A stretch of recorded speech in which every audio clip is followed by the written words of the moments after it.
Bonjour à tous, ravi de vous retrouver pour ce nouveau numéro du Samedi Politique. Un nouveau numéro que je vous invite évidemment dès à présent à partager, à commenter et puis à gratifier du fameux pouce en l'air pour améliorer le référencement. Alors au programme de cette semaine, nous allons parler de la présidentielle à venir, de Marine Le Pen et d'Éric Zemmour et puis de l'État devenu de plus en plus coercitif avec la crise du Covid-19, le tout avec un invité qui en impose. C'est l'une des figures incontournable de la vie politique française, élu député en 56 à seulement 27 ans, député européen pendant près de 30 ans. Il y a 20 ans, il se qualifiait pour le second tour de l'élection présidentielle face à Jacques Chirac. Il est le fondateur du Front National. Aujourd'hui, mon invité est Jean-Marie Le Pen et je vous emmène avec moi à sa rencontre.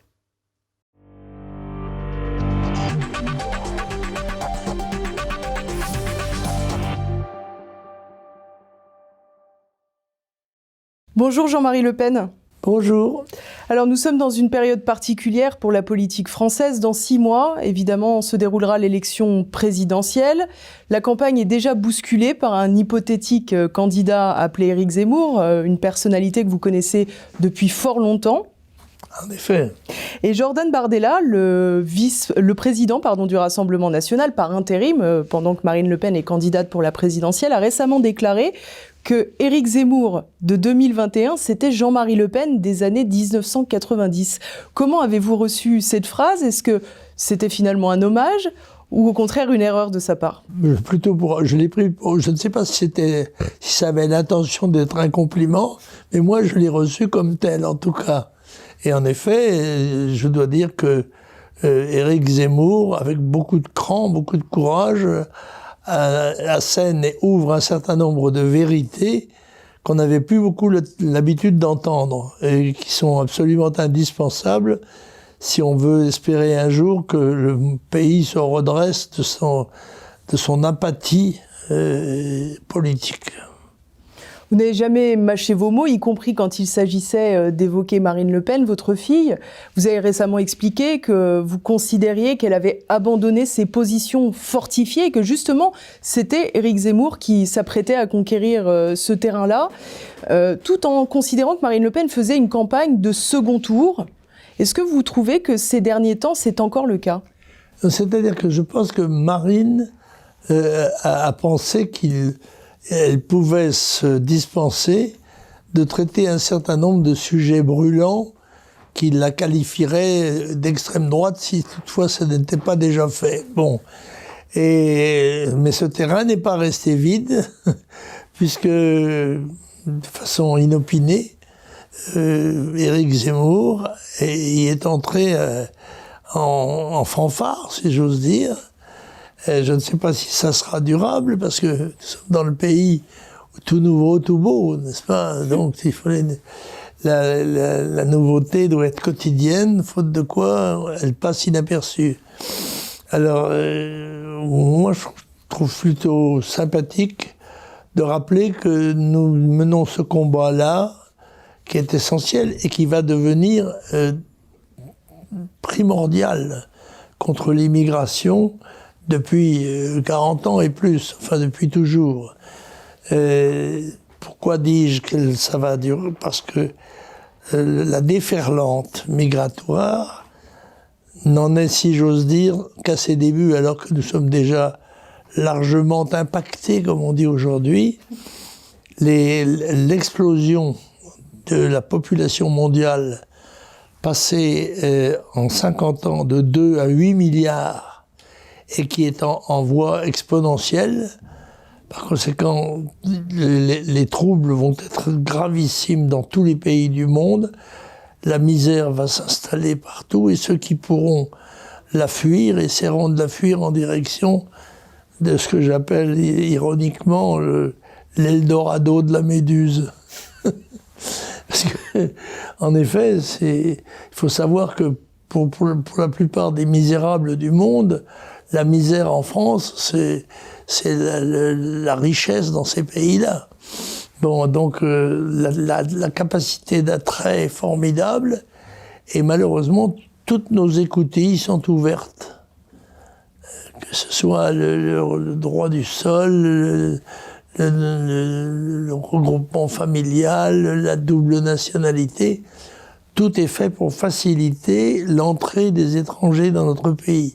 Alors que se prépare, comme je vous l'ai dit, une énorme vague qui est consécutive, et qui accompagne l'explosion démographique du monde.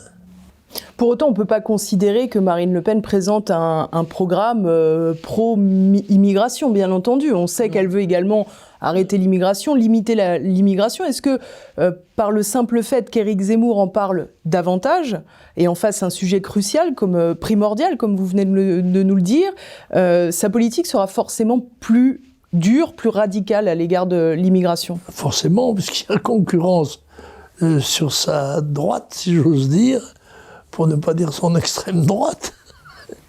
Eh bien, c'est sûr que ça l'a déjà conduite, dans les dernières heures, à radicaliser sa position, ou plutôt à rappeler ce qu'était la position traditionnelle du Front National, et qu'elle avait mis un petit peu sous cloche, pour se centrer un peu, pour apparaître un petit peu moins dynamique, peut-être, ce que nous reprochait. C'est de dire tout haut ce que tout le monde pense tout bas. Et la France s'habituait à murmurer au lieu de crier son désastre. Et cette arrivée d'Éric Zemmour, qui visiblement est plébiscité par une partie des Français, si on en croit les sondages, qui valent ce qu'ils valent, est-ce que finalement, c'est quelque part une revanche pour vous, dans le sens où vous avez toujours plaidé pour un parler vrai, pour tout ce qui va un peu contre cette fameuse dédiabolisation? Non, bien sûr, mais j'approuve beaucoup l'initiative d'Éric Zemmour, que je tiens en grande estime et en grande amitié. Mais je pense que il va remplir son rôle de cocher, il fouette. Mais l'attelage n'est pas le sien, je crois. Et il me semble que Marine ne va pas perdre à l'arrivée d'Éric Zemmour, au contraire. L'essentiel, c'est d'être évidemment au second tour pour battre Macron. Et d'ici 6 mois, il passera de l'eau sous les ponts. Et nous aurons l'occasion de connaître des épisodes dramatiques de ce changement du monde. Si l'on regarde ces fameux sondages, justement, que l'on prend le score de Marine Le Pen et le score d'Éric Zemmour, qu'on les additionne, on arrive peu ou prou au score que Marine Le Pen a obtenu la dernière fois au second tour de l'élection présidentielle. Est-ce que finalement cette candidature d'Éric Zemmour, elle montre pas que cette présidentielle va tout simplement se jouer sur tout sauf Macron, TSM on pourrait dire, sur une forme de slogan, après un morcellement total de la France, une fracturation et une brutalité de ces 4 ans et demi à la tête de l'État? En fait, l'élection va dépendre beaucoup plus des événements que des personnalités. Et il y a, semble-t-il, prévisible déjà, un certain nombre d'événements gravissimes qui vont, me semble-t-il, changer la donne de l'élection présidentielle. Elle n'est pas jouée d'avance, y compris pour M. Macron. Je ne sais pas s'il sera candidat ou si quelqu'un d'autre le sera à sa place. Mais à mon avis, l'élection va être très ouverte, précisément parce que les événements qui vont se succéder vont marquer de façon très cruelle parfois le déclin de la France et de l'Europe, on peut dire, de ce que j'appelle le continent boréal, qui va de Vladivostok à Gibraltar, et qui est une exception dans l'explosion démographique parce que sa natalité est relativement modeste par rapport au reste du monde. Vous avez été, Jean-Marie Le Pen, l'une des personnalités politiques les plus traitées avec hostilité par ce que vous appeliez l'establishment. Oui.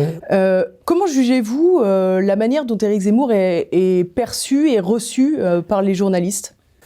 Eh bien, dans un premier temps, comme c'est un polémiste de grand talent, et il a eu plutôt la sympathie de ses confrères, puisqu'il était journaliste. À partir du moment où il se dessine comme candidat, il devient pour la plupart d'entre eux un adversaire.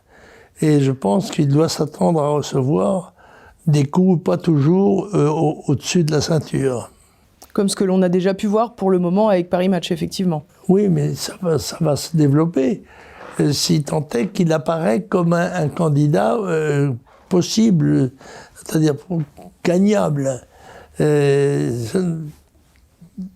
pense qu'il a les épaules pour résister à ce genre d'agression, mais il aura contre lui beaucoup de gens qui, jusqu'ici, ont salué son entrée dans le combat politique avec plutôt bienveillance ou sympathie. Est-ce que vous diriez que son statut de Français, assimilé, d'origine étrangère, lui donne un avantage sur celui du fils de pêcheur breton que vous étiez pour avoir ce discours dur, radical? Il n'est pas d'origine étrangère. Éric, c'est un Français d'Afrique du Nord. Et il s'est exprimé d'ailleurs sur ce sujet et a prêté à contestation des professionnels de l'antiracisme. Non, je suis assez confiant en ce qui me concerne, compte tenu du fait que je vois Marine assumer sa fonction principale de chef de l'opposition nationale. Pardon Jean-Marie Le Pen, mais je reviens sur ma question précédente, si vous le voulez bien. Éric Zemmour le dit que, d'une certaine façon, son statut de juif assimilé à l'État français, élevé dans une culture religieuse, de la religion juive, qui a fait l'effort de s'assimiler avec l'impulsion de ses parents. Il le dit finalement que cette position lui permet d'aller plus loin, peut-être qu'un Français de souche, comme diraient certains. Je pense qu'il a été protégé de ce fait, qui a constitué pour lui une espèce de bouclier, mais il se rend compte à partir d'aujourd'hui, je pense qu'un certain nombre d'organisations comme le CRIF ou la LICRA ou autres prennent parti contre lui avec virulence, et son origine ethnique et religieuse ne le met pas à l'abri de ce genre d'attaque à partir du moment où il n'apparaît plus comme un journaliste ou un polémiste, mais comme un candidat. Et là, je pense que la suite des événements nous éclairera sur le jeu des forces réelles du pays. Éric Zemmour, on l'a dit, Jean-Marie Le Pen a des positions très proches de vous, y compris sur la question économique. Il apparaît moins étatiste que Marine Le Pen peut l'être. Depuis l'arrivée au pouvoir d'Emmanuel Macron, on a le sentiment que l'État s'est révélé plus ferme, parfois même autoritaire à l'égard des Français. Est-ce que c'est votre sentiment aussi d'abord ? Oui, mais je pense que le Covid a joué un rôle dans ce sens qu'il a obligé l'État à intervenir de façon de plus en plus forte dans la vie des citoyens, compte tenu des capacités de contagion qu'il impliquait. La tendance d'ailleurs naturelle des États est toujours d'aller plutôt vers le durcissement des prérogatives de l'État. Et moi, je suis plutôt défenseur des libertés, ce qui implique aussi, bien sûr, des responsabilités qui sont assumées ou qui doivent être assumées par ceux qui bénéficient des libertés s'ils veulent les garder. Et alors justement, on voit bien que face à cet État qui se durcit, il y a un véritable sentiment de défiance qui monte dans la population à l'égard justement de cet État qui parfois est un peu, j'allais dire, castrateur de liberté. Comment l'ancien député poujadiste juge-t-il cette défiance ? Mais écoutez, je pense que moi je la trouve faible, cette défiance. Je trouve que le pays a été en fait atomisé puisque peu à peu, les liens qui l'encadraient en quelque sorte se sont affaiblis, sinon dissous. Il n'y a plus de classe ouvrière, il n'y a plus de classe paysanne, il n'y a plus de classe moyenne, la religion chrétienne subit un affaissement significatif, ce qui entraîne une modification paralysante. Le pays semble frappé d'asthénie, les gens se détournent de la politique, pensent qu'ils n'y ont plus de rôle à jouer, et c'est dramatique parce qu'ils sont à la merci justement d'un remous que peut provoquer un événement quelconque, un événement dramatique quelconque. Et comme nous allons évoluer, malheureusement, ce que je crois, dans une atmosphère très polémique, eh bien, je crois que les Français vont être obligés de reprendre conscience de leur destin, et sinon, ils disparaîtront. Vous avez le sentiment que, vous qui avez toujours défendu la France, le pays, est-ce que vous avez le sentiment que, quelque part, les Français aujourd'hui subissent ce qu'ils ont toléré, ce qu'ils ont laissé faire au fil du temps? Oui, je pense qu'il y a un affaissement des volontés, un affaissement des prises de conscience d'ailleurs, une asthénie, je ne trouve pas d'autre terme, c'est-à-dire un affaiblissement général de toutes les forces sociales, économiques, politiques, religieuses, et une espèce de paralysie dans un monde qui, lui, est bouleversé précisément par l'explosion démographique. Et nous devons nous préparer à nous mobiliser pour défendre notre identité, notre sécurité, notre liberté et même notre existence. Par conséquent, il faut que la France se réveille. Si elle ne se réveille pas, elle est condamnée à mourir. Alors, Jean-Marie Le Pen, la France doit se réveiller. En même temps, on voit un État de plus en plus autoritaire, un État qui tolère tout ce que vous dénoncez depuis une quarantaine d'années. Finalement, est-ce qu'on ne peut pas se demander aujourd'hui s'il n'y a pas une séparation entre l'État légitime et l'État officiel? Espérons que les élections présidentielles vont changer la donne et vont mettre à la tête du pays des gens qui auront la conscience qu'il faut à la fois, pour ménager les libertés, avoir une autorité qui soit très solide et très affirmée. Je crois que l'État est envahissant en même temps qu'il est faible. Alors que c'est l'inverse qui serait plutôt acceptable, c'est qu'il soit dur dans ses décisions, mais qu'elles soient appliquées et qu'elles soient respectées. Et à l'intérieur comme à l'extérieur. Vous avez été soldat, Jean-Marie Le Pen, on le sait, vous avez notamment été en Indochine. Est-ce que finalement, quand un État donne des ordres illégitimes, les Français doivent s'y plier? Ah, c'est un vaste programme. En effet, si chacun a le droit d'évaluer la légitimité de l'ordre qu'il reçoit, c'est l'anarchie. Il y a comment dirais-je, un certain nombre de codes qu'il est difficile de violer. C'est celui de l'obéissance à la loi et en principe au gouvernement légitime. Ou bien alors on devient révolté, révolutionnaire, ou bien si on ne l'est pas, c'est qu'on obéit et dans ce cas-là, l'obéissance est une vertu. Mais l'État a l'intérêt collectif, normalement chevillé. Oui, mais en principe, c'est l'État qui est l'expression de l'intérêt commun, d'intérêt général, puisque les individus, dans la plupart des cas, ne peuvent exprimer que des volontés qui leur sont personnelles, ils visent leur intérêt propre, en quelque sorte. Avoir conscience de l'intérêt général, c'est le rôle des élites politiques, et c'est leur rôle aussi est de les exprimer et de les porter au pouvoir. Si le pouvoir actuel ne représente pas cette volonté de défendre l'intérêt général, il doit être remplacé. Et on peut encore renverser la table aujourd'hui ?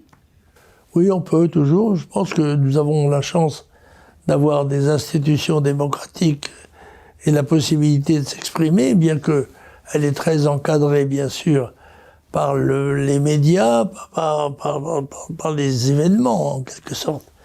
Mais je pense qu'il y a... Si le peuple français doit trouver, et a généralement trouvé en lui-même, les hommes ou les femmes capables d'exprimer sa volonté de survie et sa volonté de vivre. Et il y a pour l'instant un peu compétition dans ce rôle-là, c'est mieux que la paralysie. Et de cette compétition peut naître en effet un mouvement, une dynamique qui entraînerait le peuple français à prendre conscience de son intérêt général, qui est de se mobiliser lui-même.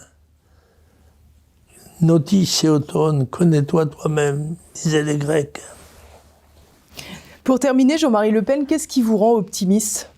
Oh, dire que je suis optimiste, c'est vite dit, parce que toutes les analyses qu'on peut faire porteraient plutôt au pessimisme. C'est parce que je crois que l'éternité est relative de la France. Je crois que la France a un statut, une mission, et par conséquent une position favorable, qui lui crée à la fois des devoirs, mais qui, si elle les exécute, sont récompensés par son maintien au niveau international.